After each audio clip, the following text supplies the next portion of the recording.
It's something like a tenth of a nanometer, very, very small. So this tiny particle can easily become embedded in a plant, and then when a person eats it, the plant moves through their body and becomes embedded in the semen. And then when the semen is injected into the womb, the soul develops a body in that fertile environment. So that is how the soul re-enters the material body. There are a few questions. Oh boy. Swati asks, doesn't the soul enter the womb after the fertilization?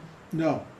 The soul enters the womb with the sperm, according to Vedānta-sūtra.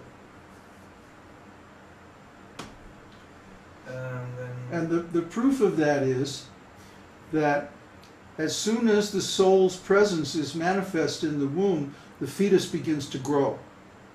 Whenever you have growth, you have life, and wherever you have life, the soul is present. So the soul is there from the moment of conception. Neville asks, when the Vedas mention the atomic size of the soul, how is it possible for the soul to have material dimensions? Well, because the soul is in the material world. So if we could see the soul, that's the size that we would see it.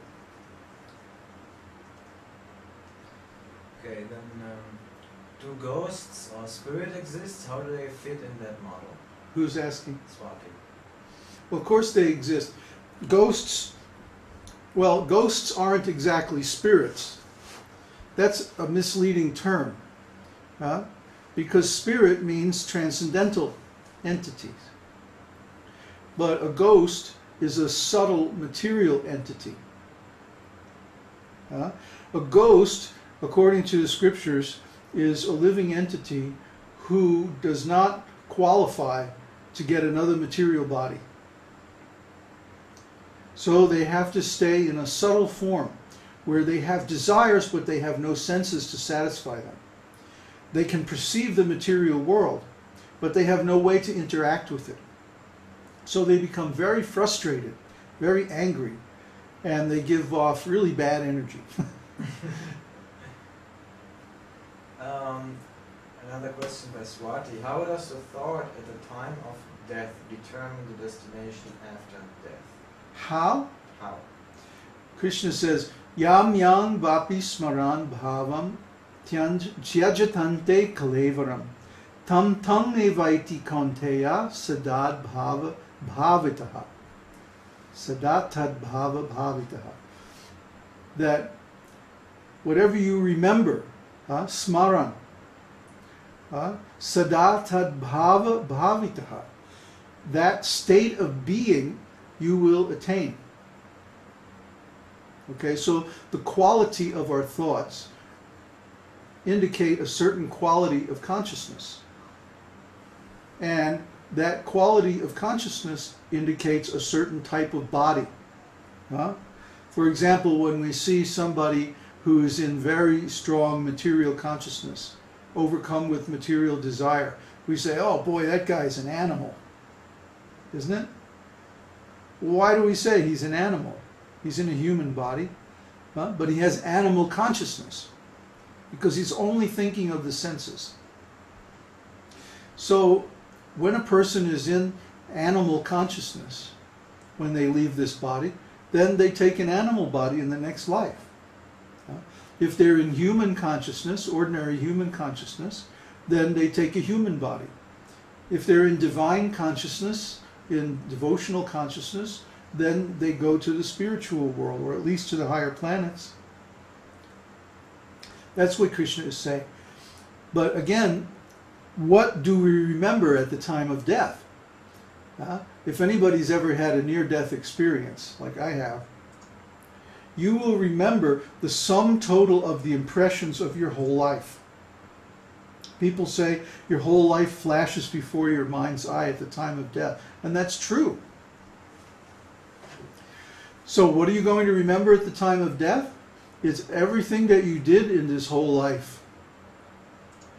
The sum total of the quality of impressions of this entire lifetime is what you're going to remember at the time of death.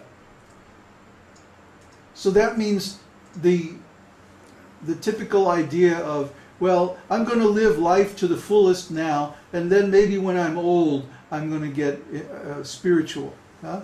I'm going to engage in spiritual life. Right now, I'm going to enjoy myself, and then when I'm old, I can do sadhana and all that stuff. But that's bogus.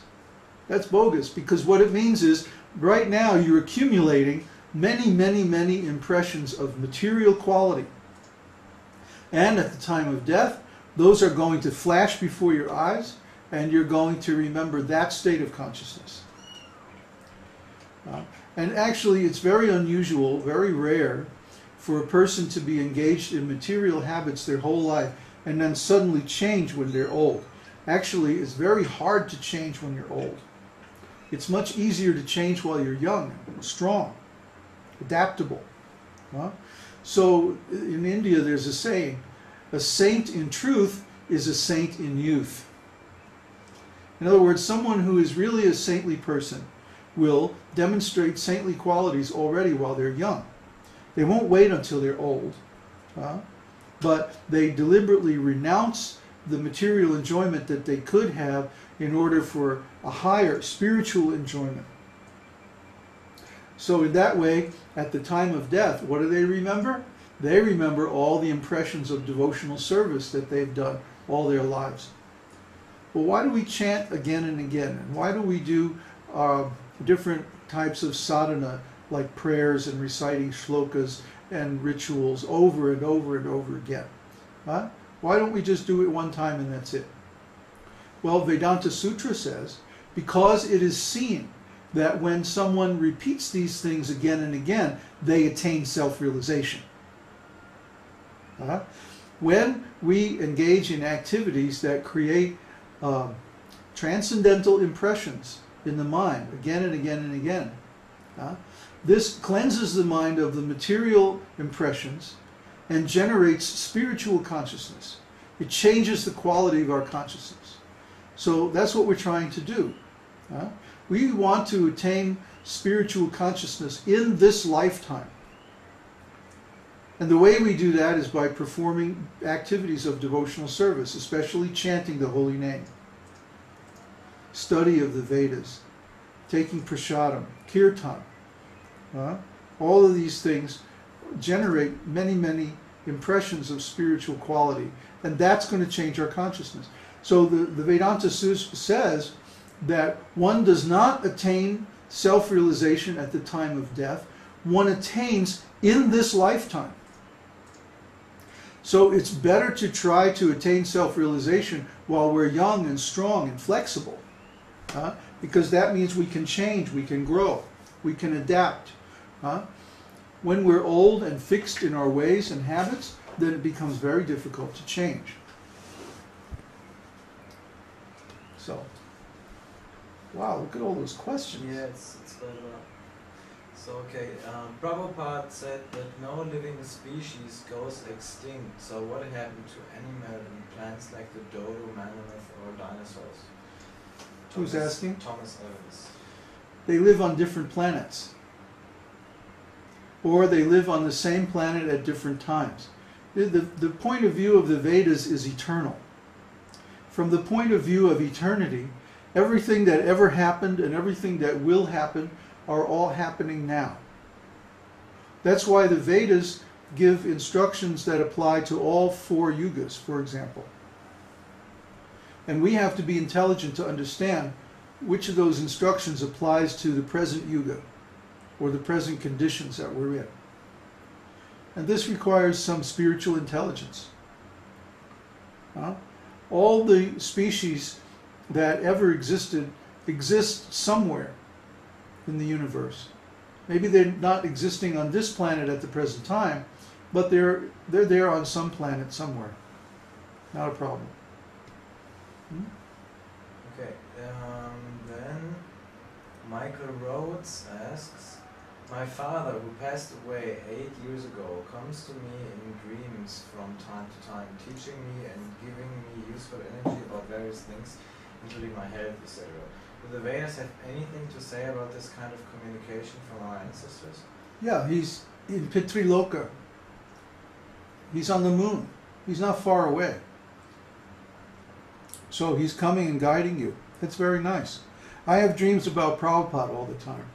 Just the other night I had a dream where Prabhupada was in the dream. He didn't say anything to me. He just walked into the room and he was doing something and like that. I guess it means I'm doing okay. I don't need any instructions. But because when he does, if I'm off or if I'm doing something wrong, he always tells me. So this is very nice. Is there a relationship between the souls after death? Who's asking? Inchi. Or Insi.